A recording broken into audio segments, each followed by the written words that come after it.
It is I, Mr. Cubfidentiality, aka Denzel Snipes, and welcome to another late night episode of Cubfidential, where we have the best Chicago Cubs coverage after dark.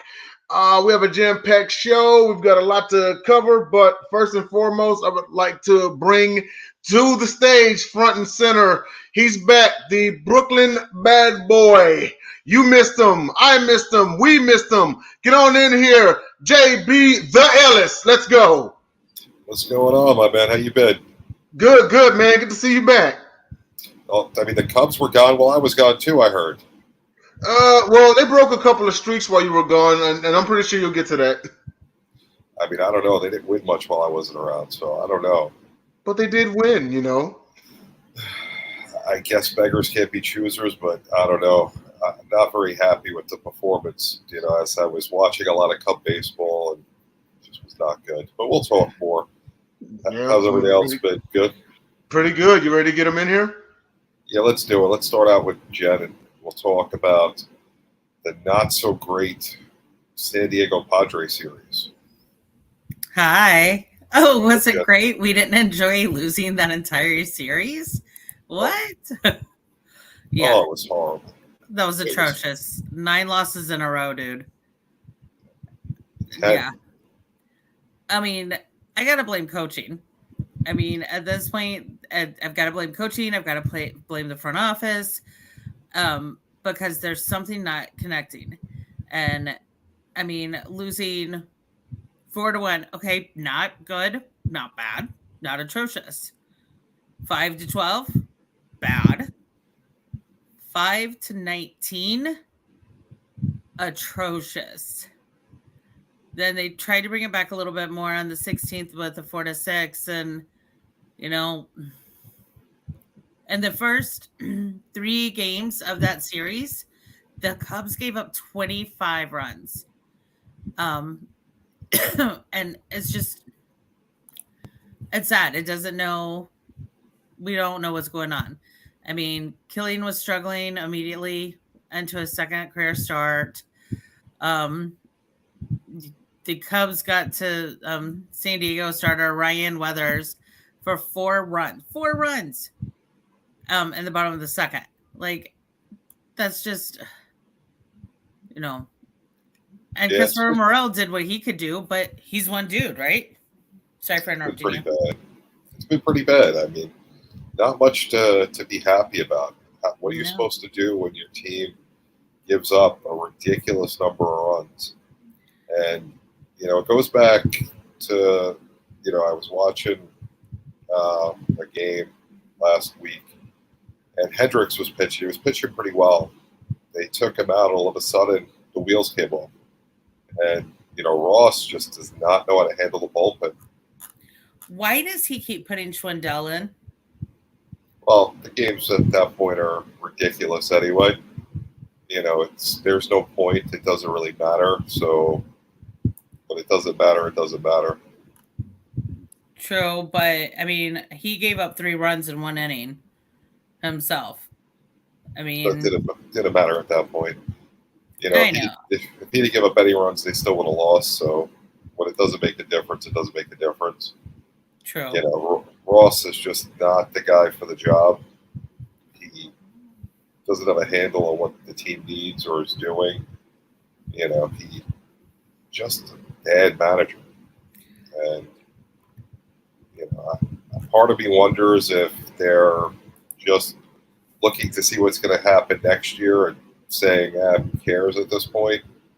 We're just going to play young guys and see. But it's not good. And I mean, honestly, the Rickett family, they got the championship. We got the, alternative universe. And then, yes, I think he makes it past because the Ricketts family loves him. But I mean, something's got to give here. We need help. We need somebody, even an assistant coach who has more experience, or even a head coach or, a manager assistant. That could be a benefit. Alton, my husband and I were talking about him, and I was like, well, what do you think of them bringing Joe Madden back? And they were like, Actually, no, not right now, because the Ricketts family just wants to tank. And Madden, it goes to, potentially game-winning teams or championship-winning teams. And that's not where the Cubs are right now at all. Madden's not the answer. Joe Girardi's out there, and that may be a better fit. Another guy that is out there that doesn't get any talk about. He's a New Yorker, Willie Randolph. If he wants to manage, he did a great job with the Mets. Nobody really gave him any credit, but Ross needs to go. He doesn't know how to handle the bullpen. He takes starters out way too early, and I get this team isn't good. There's no question about that. It's not a winning team, but no. You played in San Diego. You did really well in San Diego, but when they came to Wrigley Field, they owned the Cubs. It's becoming all too common where teams just they don't care. They have no respect for the Cubs. It's bad. It's very bad. I mean, the White Sox have owned the series pretty much all along, but I mean, this year it was bad. Something's got to give, and we need to know what's going to give. And I don't think anybody knows. And I mean, I look at the lineup. He's still switching a lineup every day. There's no consistency with who bats where. Morel stepped up and has shown he could be a leadoff hitter. Keep him batting leadoff. There's your lineup. Put Contreras third. Figure out who you want to bat fourth. Probably Hap, and you're good to go. How long do you think Contreras is going to be here?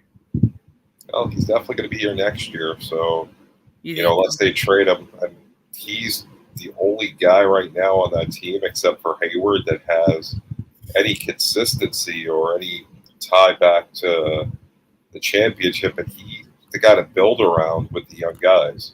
So, right. I mean, Hayward's a good player, but he's past his prime. Bless you. Sorry, thank you. I didn't want to sneeze in your ear. No worries. So, I mean, Hayward's past his prime, so he's not, the guy. Hap is too young. Contreras is your leader. I mean, as much as I don't think he's the guy that wants to step up and lead, he's become the leader of the team. So, you got to build around him right now. I would trade Hendricks. I don't think he's too inconsistent for me. He doesn't do what he needs to do all the time. So what does that leave you with? It leaves you with a bunch of problems all around. Exactly. And what do you think? Do you think that they would ever bring in Contreras' brother from the Braves? I'm sorry, I missed you. Do you think they'll ever bring his brother in, William Contreras, in from the Braves? No, I would never bring him over because you have the other one. You have Wilson. Why would you go after his brother? You don't need him. Oh, okay. That's my opinion on that. There's no reason to. You have Wilson. What do you want to go after the brother for? He's younger, but I would keep him, give him some money, build around him. You have a lot of talent that's young, but you need to manage them properly. You need to get Suzuki back healthy. Hopefully he's going to Arizona this week. Got to start building around these guys and seeing who fits where. Do you want a guy like Wisdom who strikes out way too much and is too inconsistent to be an everyday player? Is that what you're going for? Is Schwindel, seems like it. Is Schwindel going to be your answer at first base? I don't know. There's so many variables right now and so many unknowns that, I mean, I think we all wanted David Ross to do well, but, as you said earlier, he can't manage the bullpen. He's, just not doing a great job. And I think you and I had this conversation earlier on, but it was more about pitchers, how they couldn't come back and be a good coach. Well, I'm wondering if the same situation isn't going on with David Ross, or if he's still too young in his role as a manager, not young person, but you know what I mean? Like, but he's been there for what, 3-4 years now as a manager. So I don't think everything that I've seen of him, he doesn't come off to me as a guy who's a good manager. no. I look good managers. Buck Showalter, best in the game right now, in my opinion. Mm-hmm. It's not just winning and losing; it's how you manage your team. I mean, obviously you want to win, but like for example, Aaron Boone with the Yankees. I don't think he's a good manager because the Yankees have 50 wins. He has a phenomenal team around him, which is why they have 50 wins. Where Ross, he's not as bad as the Cubs are playing, but he's not the right guy for this job. No. He needs to learn to be consistent. It's one thing to change a lineup every couple of games, guys are off or things like that. But yeah, I've spoken to everyone on this show that players need to know their roles. You need to know if you're a leadoff hitter. You need to know if you're a cleanup hitter. You're batting seventh. There's different ways to approach your at bats depending on where you're hitting in the lineup. So when you're just coming to the park every day, and you have no idea what you're going to do, where you're playing, if you're going to play, and then you got relievers that don't know what their role is. You got guys who are pitching good outings for starters, and you're taking them out, and that the bullpen comes in the games out of reach when you have the lead. It's just horrible. Ross needs to, but someone came to me with a theory that it's not really Ross. It's the upper management, maybe the GM, and they want to see what they have with all these younger guys, and they're not really concerned because they know they're not going to win. So if that's it, they're throwing Ross under the bus if they ain't saying. Yeah, and that's Outen and I've talked about it a lot. He's kind of come to the same conclusion. He hasn't said it in those words exactly, but yeah, it's just a jacked up situation right now because the Ricketts are agreed, Vincent. But we were talking earlier in the show that, or not tonight, but and last week or the week before, that a lot of the mistakes Ross is making should have been ironed out as a minor league coach before he stepped up. And I think that's a very valid point. It comes down to fan favorites. I mean, he was with the World Series team as a player. Mm-hmm. A lot of times there's, it's like when they traded all the guys last year. It's a really hard thing to see, Rizzo, Bryant, and Baez all go because they were part of history. Yes. The first team to win the World Series in decades, Mm-hmm. Generations never got to see the Cubs win the World Series. So, and now you get rid of them and you have the manager who was on that team. So there's a lot of, homerism with it, but sometimes that doesn't work. You got to go in a direction that's going to build. The Ricketts they've made it clear they don't want to spend on ball players. So great comment by Denzel over there that that Ross is the Jason Garrett of the Cubs. See, I was thinking he and Matt Rule were really similar. I think Matt Rule is the David Ross of the NFL. Yeah, it's just bad. They need to figure out what they want to do, make some changes, get rid of Ross as soon as possible, and just go in a different direction. Find the manager that long term is going to build with the young guys. Ross, not the guy, not right now. But no. What's your opinion on Cup or Dud? Nelson Velasquez. Is he going to stay on the roster, or is he going? He'll stay for the rest of the season.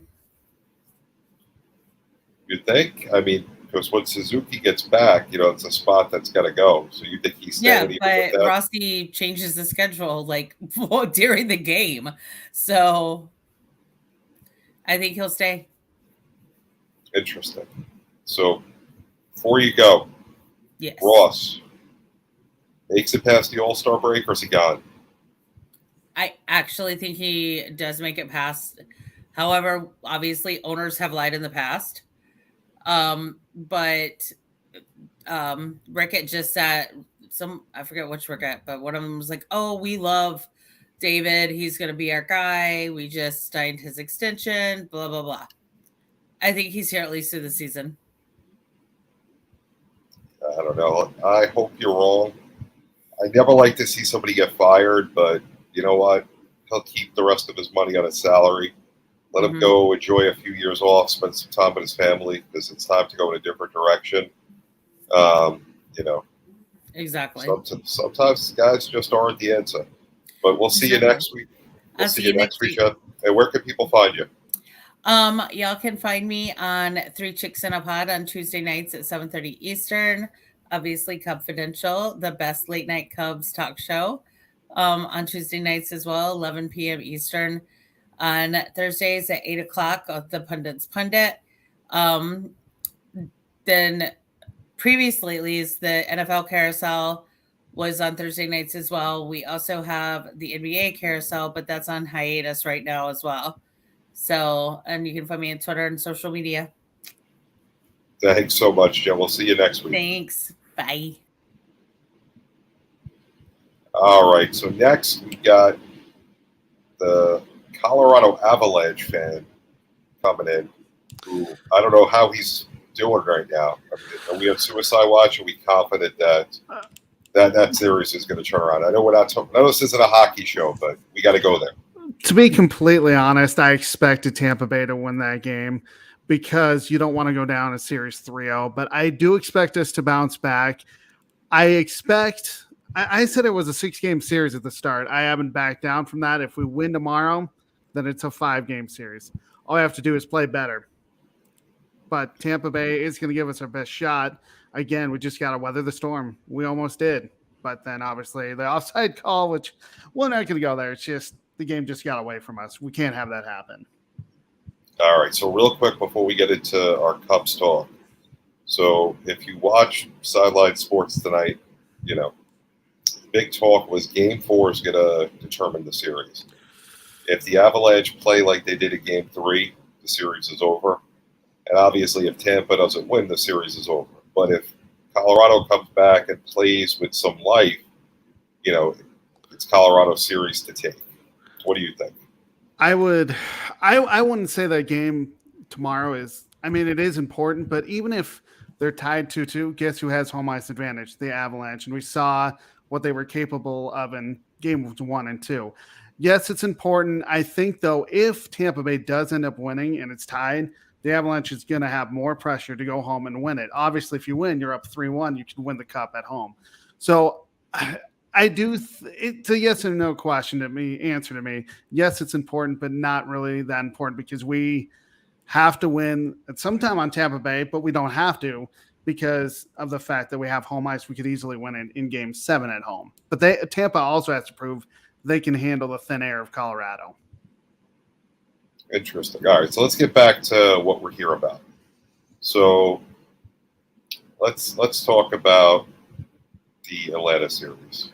It was actually a fun series for the most part. We won 2 out of 3. But Game 1, I mean, Friday 1-0, probably the best pitch series or best pitch game of the year for us. But we had chances in this game. I mean, up until the 8th inning, it was zeros, but we took a 1-0 lead by Contreras. Contreras scored when Morel drove him in. But if you look at the bottom of the 6th with Contreras at second, Happ grounded into a fielder's choice end of that inning. Offensively, 3 hits, 1 run, 1 walk, 10 strikeouts, 4 left on base, which isn't terrible. But if you look at the pitching is why we were in this game and actually kept us in this game. Gave up 2 hits, 5 walks. I don't like the walks, but at least they didn't hurt us. 11 strikeouts, 1 double, and we limited the Braves hitters. They had 8 left on base. So it's a good start. Game 2, again, we won that game. 2 runs in the first with a VR single, which scored Morel and Contreras. Okay, I'm going to stop you right there. He's known as Villar to me. I know the proper pronunciation. I like Villar better. To me, it just sounds, it rolls off the tongue. It is VR. Yeah. it's not a matter of disrespect. People can call me Ayus rather than Ellis, and I won't be disrespected. I just like the way Villar sounds. But go ahead.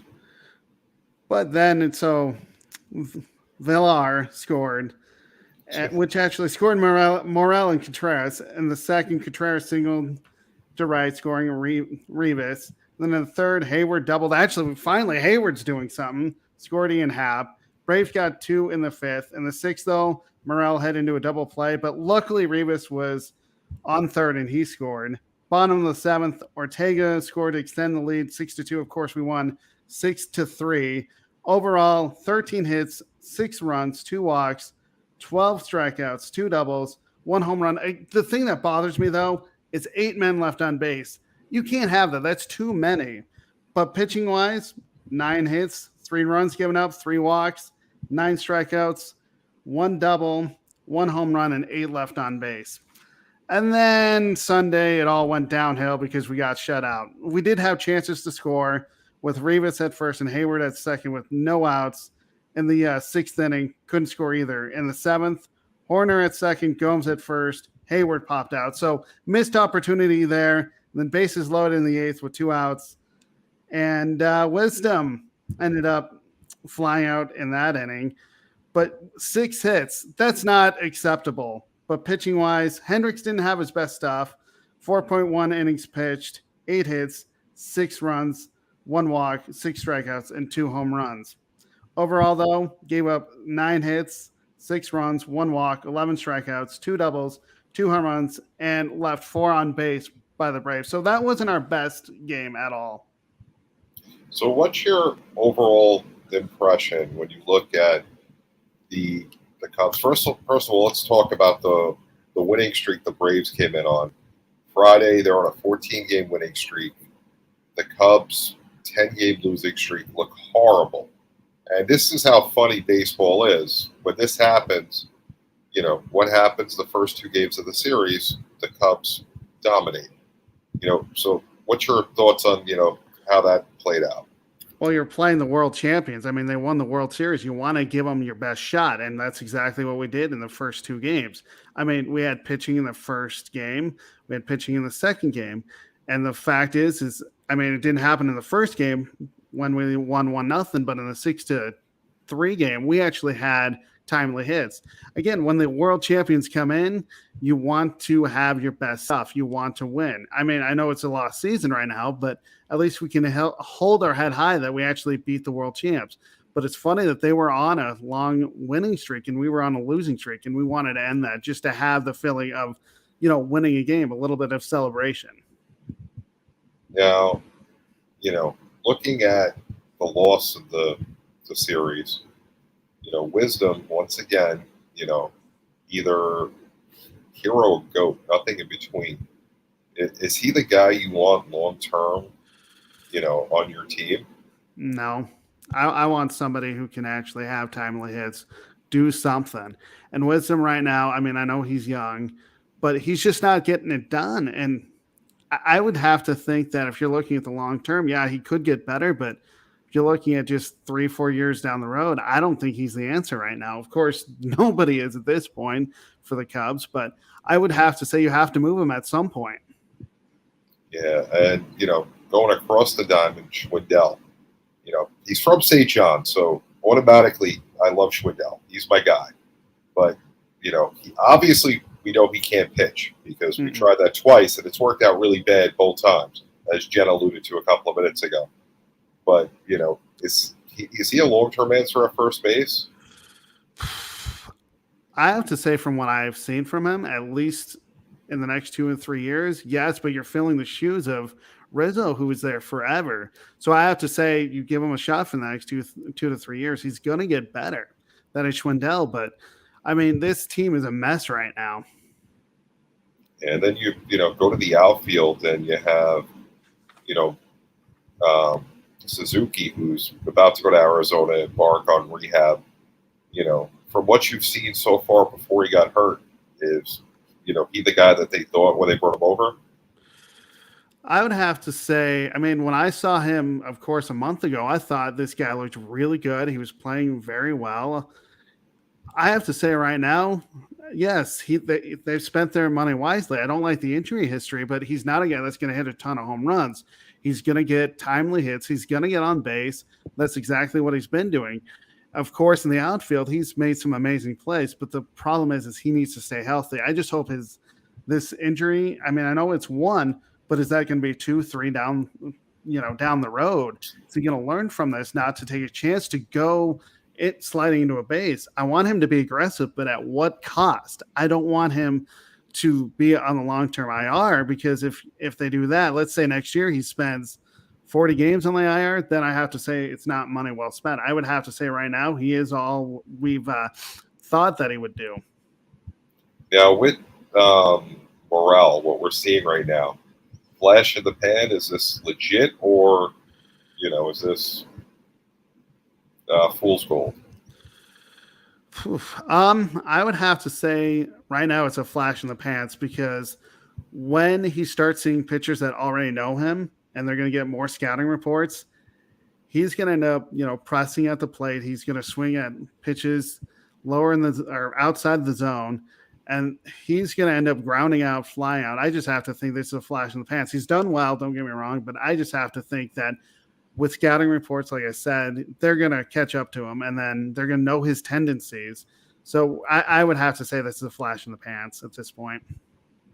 So next guy, right, do you want to keep Hendricks past the trade deadline? Because we're in the middle of June right now. You're in a race with the Pirates for third and fourth place. That's where your season is. You're playing for third place in a division that's horrible. Do you want to keep Hendricks? Is he the key to moving on, or do you want to get rid of him and just see what you can get for him? Because the farm system's pretty good. I would have to say you need a veteran on your staff, and right now he's the only veteran that's actually playing okay. Stroman was supposed to be that guy. I mean, if Stroman was pitching better, I would say, yeah, let's keep Hendricks, or we'll trade Hendricks. At this point, I say you keep Hendricks and see what he does the rest of the season. I don't want to give up on him at the All-Star break, because it's not his fault. His team hasn't played well behind him. So I say you keep Hendricks this season and maybe see what next season looks like. If he starts to, pitch bad and we haven't done much, then you may move him. But right now, I have to say no. I can't move on from Kyle Hendricks. He's too good, and he's our veteran. Again, if it was Stroman, yeah, I'd say go ahead, trade Stroman. But this is Kyle Hendricks. I say no, you got to keep Hendricks. All right. So David Ross, making the All-Star break or no? In my humble opinion, I would like to see him be gone. But the only thing is Jed Hoyer holds all the cards. And I have read that Jed Hoyer wants to keep him on the team. He wants to keep him for at least this year and next year. But I have to think that right now, I can't imagine he's going to be fired before the All-Star break. I can't imagine he'll be fired after the All-Star break. But I think depending on where we end up at the end of the season, you got to cut ties at some point. You have to say, okay, this is a lost season. We're not going to get better next season. We're going to let you go. We're going to pay you this money. We're going to go after somebody at the end of the year. So what's your key for the Cubs to get through to the All-Star break and have something positive to build on with where they are right now? You have to get some wins together. And I know in our confidential, not to I'll give you a little tease. We'll talk about, can they make 35 wins? You have to at least win they're 25 wins right now. You have to win 5 or 6 of them to be feeling a little bit better. I think if we get to 30, 34, I'll feel better. So you just have to play a little bit better, maintain your momentum, even though that we're not doing well against the Pirates. We at least won against the Braves. Take whatever you did against the Braves and move that on to the next series after the Pittsburgh series. Because you have some easy series coming up. You have Baltimore. They're not playing very well. You have Cincinnati. That will tell us what kind of a team we have before the All-Star break, if we're going to achieve 30 to 34 wins. So Contreras, are they looking to trade him, or are they going to keep him? What's the outlook for Contreras at this point? you have to look at trading him. I mean, he's really the guy with the only trade value. Could you trade Hayward? Sure, but what trade value are you going to bring with him? I think, honestly, if you're looking at moving a guy, it's got to be Contreras. You're going to probably end up getting prospects. You're not going to get veterans. I know our farm system is great, but you want somebody out there, especially in the next 3 to 4 years, if you get rid of Wilson Contreras, that you want to call up. I just have a hard time thinking that Contreras is going to stay. Give him a chance to be on a winning ball club. Just basically like last year, what we did with Anthony Rizzo, Chris Bryant, and Javier Baez. We gave him a chance to win. Got to do the same with Wilson Contreras. So, you're basically who's in the market for Contreras though at this point. If you're looking, who do you think would go out and get him? You would have to go with somebody that's, I'm going to say the Brewers. I don't know why. I know they have a pretty good catcher, but you're not going to have, or even St. Louis. I know behind Yadier Molina, they don't have anybody, but the problem is Contreras is an everyday player. So do you look to move him to like the Dodgers, get him out of the division? That's where I'm looking at. You got to get him out of the division. Even a American League team, you have to give him somewhere to go to win. I mean, it's not going to be the Yankees, but could it be even the Astros maybe? It's a possibility. All right, Jordan. And where can people find you? You can find me here on the Cubfidential every Tuesday night. Fired after that one. You got to go. So you're on like a 10-second delay. The Avs now are going to have to come back with like 2 or 3 goals. I know, right? Here on Cubfidential. I'm also on Twitter at SportsScoop1. You can read my blog that I write Mondays through Thursdays at sports-scoop.com with podcasts on Fridays. I also have a live stream called Under Review that I record on Friday. If you want to see basically the live version, you can hit up my website, but it's also on the network on Saturdays, just the replay. So you understand we could do this to Villar. We could change the name. Cubfidential, we can't. I understand. We cover the Cubs, Yeah. All right, Jordan. We'll see you in a few minutes for the confrontation. Yep, for sure. All right, so up next, the one and the only, the pundit, Jacob Christner. So, I'm telling you this right now. You keep talking about the team, and it's like this team is in such tank mode that I expect some guy named Sherman from AA to come up just for the irony. Are they the New York Giants of baseball? Yeah, with Joe Pisarcik. But still, it's bad. Like, as a football fan, the Giants, I haven't had much to enjoy for years. We got to look forward to Daniel Jones. He was, great draft pick. He was going to save the franchise, replace Eli. That one game though, that one game against Tampa did that, and it's like you have to just. It's like, I mean, the biggest thing about it is just the fact that it's like the Giants just aren't good. This isn't really the thing because the Cubs right now, legitimately, it looks like a tank mode. It truly is. And by the way, the whole thing with Ross, it's I made a guess that the Yankee series was his last one, so I'm not making that guess. Well, like I said earlier in the show, the Cubs took my vacation as their vacation. They decided they weren't going to win until they knew I was returning over the weekend. And then they beat Atlanta. How do you say that? So they basically said JB's off, we're off. I was blaming you on. How's that explain the Twins? I don't know. I was blaming you, and obviously it was me. Uh-huh. So, oh man, I mean, I'm glad to see you back, my man.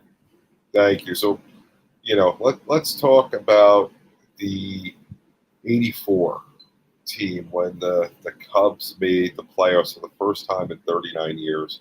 It was a special team. I remember I was not even 10 years old when that happened. I'm not going to give my age out, so you're going to have to guess. You got a 10-year window on that one. I already have it. Anyway. You have it, but the rest, the thousands of people watching the show. It's 68. Hundreds of thousands. It's 68, just to say it. So tell us about that 84 team.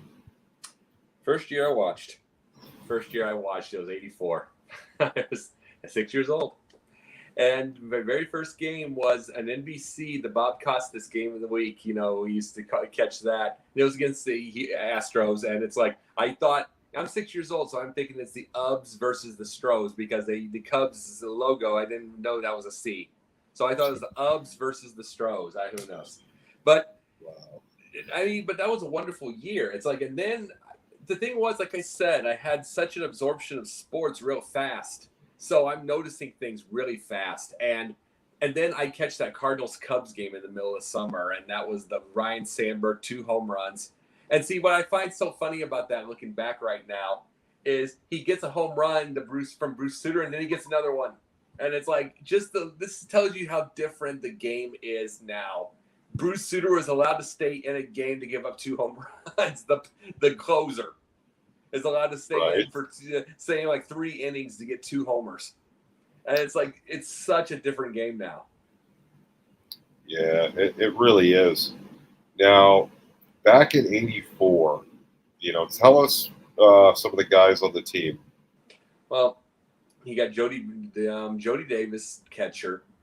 You had my favorite. Well, see, here was at the time for a little bit, just the teensiest bit, Bill Buckner, but then they traded him. They traded him, and it became Leon Durham, who was my very favorite. He was my first very favorite baseball player, Leon Durham. Why? No idea.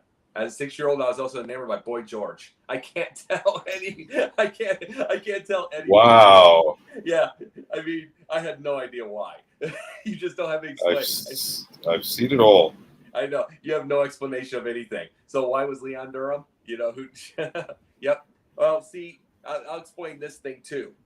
It was 2-0, but because they wouldn't put lights in Wrigley, they had to play 3 straight in San Diego, and those first 2 games were just power. I mean, even Rick Sutcliffe hit home runs, but see, the biggest thing about it was the fact that you had Harry Carey been waiting, and Harry Carey came from the Cardinals, then 1 year with the A's, then the White Sox, then the Cubs, and it's just like, but you noticed right off the bat that he just loved baseball and he was rooting for the Cubs. You really wanted this. You wanted this for Harry. You wanted this for Jack Brickhouse. You wanted this for everybody. You know what I'm saying? So this was so they had 2 afternoon games, and you have to go 3 in San Diego. Then that game 5, this is the funny thing about that. Leon Durham goes right through his legs. And it's like the biggest arguments, and you go back and you look at it, I mean, hindsight looking back, you see so many people like that wouldn't happen to Buckner. Because Buckner was an amazing defensive first baseman. That wouldn't happen to Buckner. What are we doing with Durham? And probably some horribly racist words out of it, because it was Leon, because it was that day. And and it's like that wouldn't have happened. And then 86 happens. He's injured, and it happens to Buckner. So that's baseball for you. But the real thing overall was the fact that the only year where it wasn't, because 84 was a deal. 84 was a thing with with I would say the Billy Goat. 89, not really. The Giants just beat the crap out of them. 98, the Braves did, but then 2001 was a Billy Goat because Don Baylor had that team until they blew it. 2003, the Dusty, and then finally you just had to break it. So it was just tough. And what's so funny about 84's team is 85's team started out 35-20 and lost 12 in a row, and they never got any real momentum back. Yeah, I mean, tell us, isn't it kind of ironic that what happened at Durham, and then, only a couple of years later, what happened at Buckner? Yeah. The irony of it. Well, yeah, like I said, that whole thing was that wouldn't happen to Buckner. That was the whole thing when he did that, because Buckner was a tremendous first baseman. I mean, that doesn't happen to him, and why did we trade for? Why did we trade him? As they did that. And then it happened to him. You can't really tell by itself. And it was just, and in truth, Durham's was a harder one. That was a shot. That was a shot right between the legs. That was hard. Buckner's was absolutely a dribbler. I mean, that just should not have happened, period. So, I mean, Leon's is sort of understandable because it was an absolute rocket. But, he still should have gotten it. But, I mean, Buckner's was that had zero excuse for anything. He was just hurt, just couldn't bend over to get it. So who in your mind was the MVP of that '84 season? Sandberg. Durham was nice. Now that I look back from considering the '87, I wish Dawson was on that team. I wish he was on that team. That'd been really great for right field. Moreland was nice. Keith Moreland. Sean Dunston, obviously. It's like the third base. I'm giving you the battery at this point in time. Not the battery, I'm sorry. I'm giving you the infield. Then you got Jody Davis. See, they didn't switch up a lot, so these guys played so much, And then they brought in, and then they traded for Sutcliffe, and he was at the Indians. He went to the Cubs. He won 16-1. So that was some kind of a special year. And Sutcliffe was awesome to watch as a kid. The Red Baron, he was awesome to watch. So that was a great year to begin with, and he was great to watch in his career. Yeah, I mean, a really special team when you think back, about what they did. Now, how you brought up the lights at Wrigley Field, and it wasn't for a few years later when there was lights there. Probably one of the best days in history. 88. Yeah. Exactly, because all those eights got to be lucky. Yeah. So. Then it was a rain out. Then they had to play the next night. Yes, that is correct. So how difficult was it being up 2-0 and then going to San Diego and, seeing that well, they had a couple leads. That heartbreak. Well, yeah, they had a couple leads in those games. And then especially in game 5. And then you get all those. And then you also can think if they had lights, they might have gotten the game 5 at home. It's like because remember it's 2-2-1 normally, but because of the situations and because of the neighbors, because of the zoning laws, they had to go 2-3. Yes. So that was the rough part. They lost all 3 there. I mean, and it's still to this day the rules of Wrigleyville. They have to play weekend games during the day. They have to Friday during the day. They have to go for a special permit for the neighborhood to actually get a night game on a Friday. Well, there's a lot of things. There's a lot of things with Chicago that you need a forced change. Like, for instance, you're not going to force change with Wrigley, but you can force it with the Bears. Like, you got to go get yourself a stadium in Arlington Park. You know what I'm saying? Arlington Heights. You can go get a stadium there, go get something like that. Then you're not under those crazy rules. Because the Bears are going to be under the same thing as the Cubs would be. It's a little different. Soldier Field's at a different part of the city. It's downtown. Well, plenty of parking. Well, I'm going to say the Bears just feel old. The situation, just like the Wrigley does. So that's what happened. I thought. Oh yeah, don't get me wrong. There's not the tailgating like they used to be and stuff. Yeah. But it's not the same. But it definitely is an issue with where the stadiums are in the city. Now, Cup or Dud, Velasquez, is he going to stay on the team all year? There's DH now. I can see it. If there was a pitcher hitting, I'm just saying this. If there's pitchers hitting, then no. But or did he come in September? I remember the other guys coming in September. But as he's hitting 375 in limited action right now, limited hits, limited at bats, hitting 375. But really, you get Suzuki back, and then there takes that. That's a big thing. Also, there is a DH, so he can stick, or they can send him for a bit. But guess what? They're coming in September anyway. They're coming in September, so they're coming back regardless if they go or not. Your system all right? I'm sorry. My Wi-Fi just cut out. Well, your Wi-Fi by AOL. You say that you could see it because of the DH? Oh, yeah. I can see because of the DH, and even if he doesn't, they're coming all right, so, Jacob, where can everybody find you? Well, for one thing, in about a couple seconds, you're going to see and where can everybody find you? Debate, but they're going to see it on. They're going to see me on the Pundits Pundit Thursday night. They're going to see me Sunday nights on the Basket Bros. Will, Jay, and Dom and then Tuesday nights here, and then Monday nights during the season, Megan Price's NBA Carousel, which is on the thing right now, which is on hiatus. And then I got a couple shows. Awesome, going. man. I got a couple shows. Oh, it's awesome. You're all over the place. I love it.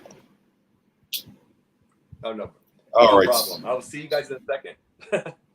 So we're going to do Cubfidential. Jacob, you can stay on the screen or you can bring him back. We're going to lead off with Jacob first. He's going to go first. So tonight's topic, 35 wins by the All-Star break. Over or under? What do you got? Oh, Lord. Under. I brought that joke up about some guy named Sherman coming into the Cubs just for the irony, and it's only half of a joke. I almost expected this is a major tank job right now. This team is not even they're not even trying. This is kind of like politics in 2022. You're not even pretending to be objective. This is a terrible team. You're talking about Hendricks, and personally to me, I mean, he's been struggling since. I love the guy to death. But he's been struggling since last year when he didn't, because you don't have any stuff on the ball anymore. You can't have any kind of stuff in your hand. So, I mean, it kills that grip. So he's been struggling since. So trading, you do, you don't. He is a veteran, but it won't matter at this point in time because the team cannot hit, and the times they can't hit, they can't pitch. Other than that, it's good. So no, the issue is that under 30, in truth, I would be shocked if they get 62 wins this year. I mean, they are the worst team in baseball right now. That is no longer the Orioles. That's no longer the Marlins. It is the Cubs, and they're going to stay that way. Jacob, I'm going to question you. I want to bring Jacob back on the screen. What's up? All right. So I got one issue with what you said. The Cincinnati Reds, they're not the worst team in baseball. I mean, the Cubs are bad. They're getting... They catch momentum here and there. The Cubs really don't catch anything, and that's what they're saying. The Reds can get something. I mean, the Reds are not good. They're not good. They are terrible. Don't get that wrong. The Cubs are an obvious, complete, another non-objective tank mode, and it looks bad, and it's just going to get worse. Okay, that's fair, and I'll accept that, but I'll still say Cincinnati's worse. But you're allowed your opinion. All right, bring up Jordan Long, who's going to say why the Cubs will have 35-plus wins by the All-Star break. Jordan, it's your time. So we have 24 games left before the All-Star break. I understand we're 25-42. Really, all we have to do is go 10-14. Tough ask. Like we all know, it hasn't been a great season, but we can do it. We have 8 series left before the break. 2 games left with Pittsburgh. I know it hasn't gone our way. St. Louis, Cincinnati, Boston, Milwaukee, the Dodgers, Baltimore, which was a short series, the New York Mets. 4 of them at home. Let's get cooking at Wrigley. You have Cincinnati for a 3-game set, who I think is the worst team in baseball. Boston for 3 games, Baltimore for 2, and the New York Mets for 4. Win half of them. Get 7 wins at home. Then what do you have to do? Win 4 on the road. I know it's a tough ask, but you can do that. The offense can still be there. We've seen it in spurts this year. We can score 4 to 5 runs, get the run support, and get the pitching. They just have to be better at the hitting, have to make contact, get timely hits. Pitching is where I'm concerned. The starters tend to struggle, and Ross goes to the bullpen. But if the starters go 6, 7, 8 innings like we saw in the Atlanta Braves series, we'll easily get 35, 36 wins. It's just we have to have the timely hitting, the timely pitching. Defense, I'm not worried about. So if we have all that, and again, you have a bunch of series at home, there's no question this team can win 36 games before the break. Jordan Long with the reason why this is going to happen. So, Jacob, you got a minute to respond to what Jordan said. I want to hear you best on this one. Bring it back. Isn't the Cubs and Reds the one of the? Come back real quick. I want to ask you a question before we do this. Yes. I was going to say this. Isn't the Cubs and Reds the Field of Dreams game? I believe so. Oh my Lord! Some of the legends are going to come streaking out in the field, just get some entertainment on this game. That's going to be horrible. No, one of the biggest problems that we're going to have by itself is the fact we have too many injuries. Who knows when Suzuki comes back? You're going to have all these. You're going to have all these AA and AAA players showing up, and they're going to show up early. They're already showing up way too early. And they're all still learning. We got Caleb Killiam right now, who needs to be a closer, and he's a starter, and he's getting killed after he gets his big pitches, and he runs out of stamina, and then he gets killed, which makes him need to be a closer. And then we got what's it, Swarmer or whatever, about to he got murdered. These are players that just don't have any command on the ball. And so they're just going to be for the rest of the year, and the Cubs just aren't hitting, and they've got Morel in the wrong spot. Then you get Suzuki up there, and then from there on out, you just don't know. But to me, that's 62 wins, maybe even less, and it's definitely not 35 at the All-Star break. All right, that was Jacob, the Pundits Pundit, why it's not going to happen. So, Jordan, you got a minute to go. I want to hear why you're right, and Jacob's just out there. It's on you, Jordan. The fact of the matter is look at the home games. Four of the 7 series left are at home. Cincinnati, terrible baseball team. You win 3 of those, you're halfway there to your 10 wins. Baltimore for 2. There's half right there. All you have to do after that is win 5 or 6 on the road. Yes, it's a tough ask. Cincinnati, Milwaukee, the Dodgers. But we have proven that we can beat the high-tier teams. I understand pitching hasn't been great, but guess what? Against the high-tier teams, it has been. So if we can get there and get 7, win half of them at home and then get 4 or 5 on the road, you'll get to 35, 36 wins. All right, so we're going to bring on Mr. Cubfidentiality himself. He's going to judge tonight's winner. I know who I think won, but it's on you. Now that I'm back, it's up to you to, it's the first time we've done the show properly in a couple of weeks, because I remember the last show I did, you weren't feeling well, so you didn't actually judge this. So tonight, we're going to need your best judgment. And we're going to see if I agree with you, since now I'm an official judge as well. Yeah. Oh, man. I'll be honest with you. I wish I could score the draw, but I know that I got to pick a winner here. I thought that Jordan did an excellent job in justifying how it could get to 10, because there's 24 games left, and you should think, winning 10 out of 24 should not be that difficult, considering you got the Reds, you got the Orioles, but you're also staring down the Brewers and the Dodgers. Now, yes, we did prove that we could beat the good team. They beat the reigning World Series champions 2 in a row, but it could be an anomaly, because you got that team out in LA that's been a National League dynasty for some years now. And you also got the Brewers, who has been the best team in that division for, a number of years. And Jacob, he's like, you know what? The team is either too young or just not good enough, So I may have to score this week with Jacob. I thought he did it. You gave the win to Mr. Ub himself. That's his new name. Bring him on real quick. For now on, that's got to be your name, Jacob, when you come on this show. You can put it after Jacob. No. Let's mix it. We'll call it Boy Ubs. I think that's got to be your name. You got Stevie Bats, Mr. Ub. Everyone's gonna have a name before the end of the season, so you're gonna be the Ubs. Yeah. Okay. That'll be it.